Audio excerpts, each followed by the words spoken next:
اللہ تبارک و تعالیٰ قرآن مجید میں ارشاد فرماتا ہے، اس دن سے ڈرو جب کوئی کسی کے کچھ کام نہ آئے گا، نہ ہی کسی سے کسی طرح کی سفارش قبول کی جائے گی، اور نہ ہی کسی طرح کا بدلہ قبول کیا جائے گا، اور نہ ہی لوگ کسی کی مدد حاصل کر سکیں گے۔ قیامت کے دن ایک ایسا ہولناک دن ہوگا جس دن حمل والی عورتوں کا حمل ضائع ہو جائے گا۔ اس دن نفسا نفسی کا یہ عالم ہوگا کہ ماں اپنے بیٹے کو بھول جائے گی اور اولاد اپنے ماں باپ کو بھول جائے گی، اور اس دن کوئی کسی کے کچھ کام نہ آئے گا۔ ہر ایک کو اپنے حساب کتاب کی پڑی ہوگی، ہر ایک انسان اپنے اعمال کے مطابق اپنے انجام کو پہنچا دیا جائے گا۔ پیارے دوستو، اس بات پر ہر مسلمان کا ایمان ہے کہ اس کو مرنے کے بعد قیامت کے دن اٹھنا ہے اور اپنے اعمال کا بدلہ لینا ہے۔ لیکن آج کی اس ویڈیو میں ہم آپ کو یہ بتائیں گے کہ مرنے کے بعد بچوں کا حساب و کتاب کیسا ہوگا، کیا بچوں سے قبر کے اندر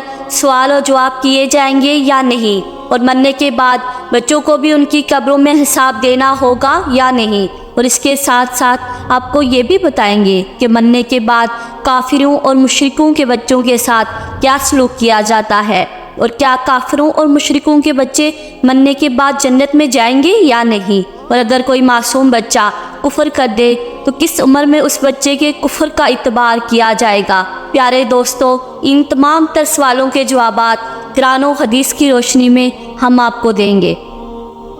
اس دنیا کو چھوڑنے کے بعد انسان کو سب سے پہلے جس گھر میں داخل کیا جاتا ہے وہ قبر ہے۔ قبر آخرت کی منزلوں میں سے سب سے پہلی منزل ہے، اور قبر ہی سے انسان کا حساب و کتاب شروع ہو جاتا ہے۔ جو قبر کے امتحان کو پاس کر لیتا ہے تو اس کے آگے آنے والے امتحانات اس کے لیے آسان ہو جاتے ہیں، اور جو امتحانات پاس کرنے میں ناکام رہتا ہے تو آگے آنے والے امتحانات اس سے بھی کہیں زیادہ سخت اور دشوار گزار ہوں گے۔ جب بھی کوئی انسان مرتا ہے اس کو قبر کے اندر دفنا دیا جاتا ہے، پھر وہ چاہے وہ بچہ ہو، بوڑھا ہو یا نوجوان ہو، جسے ہی مرنے والے شخص کو دفنا دیا جاتا ہے، دو فرشتے اس کی قبر کے اندر داخل ہو جاتے ہیں جن کو منکر اور نکیر کہا جاتا ہے۔ یہ فرشتے مرنے والے شخص سے سوالات کرتے ہیں اور مرنے والے شخص ان فرشتوں کو جواب دیتا ہے۔ اگر مرنے والا شخص ان فرشتوں کے سوالات کا جواب ٹھیک دیتا ہے تو اس کو جنت کی خوشخبری سنا دی جاتی ہے۔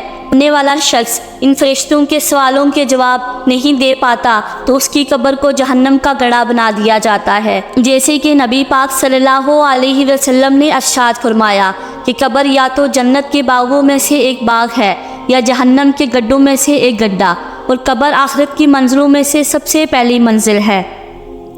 جس نے اس کو آسانی سے پار کر لیا تو آگے کا معاملہ اس سے آسان ہے، اور جو اس منزل کو پار نہ کر سکا آگے کا معاملہ اس سے کہیں زیادہ دشوار ہے۔ اب بات کرتے ہیں کہ اگر کوئی بچہ بالغ ہونے سے پہلے مر جائے تو کیا اس سے بھی قبر میں حساب و کتاب لیا جاتا ہے، اس سے بھی سوال و جواب کیے جاتے ہیں؟ تو اس کے متعلق الگ الگ روایات ملتی ہیں۔ بعض روایات کے مطابق چھوٹے بچوں سے قبر کے اندر سوال و جواب کیے جائیں گے، کیونکہ اللہ تبارک و تعالیٰ قبر کے اندر ان مرنے والے بچوں کی عقلوں کو مکمل کر دے گا، اور پھر یہ مرنے والے بچے اپنی کامل یعنی پوری عقل کے مطابق ان فرشتوں کے ان سوالوں کے جواب دیں گے۔ اور دوسری روایت کے مطابق بچوں سے قبر میں کوئی حساب و کتاب نہیں لیا جائے گا، کیونکہ بچے معصوم ہوتے ہیں، وہ بے گناہ ہوتے ہیں، لہٰذا بچوں سے قبر کے اندر کوئی سوال و جواب نہیں کیا جائے گا۔ اب بات کرتے ہیں ان بچوں کی جو کافروں کے گھر میں پیدا ہوئے یا مشرکوں کے گھروں میں پیدا ہوئے اور بالغ ہونے سے پہلے مر گئے، تو کیا ایسے بچے مشرک اور کافر کہلائیں گے؟ تو قبر کے اندر ان کے ساتھ کیا سلوک کیا جائے گا؟ تو اس کے متعلق حضرت عبداللہ ابن عباس رضی اللہ تعالیٰ عنہ سے روایت ہے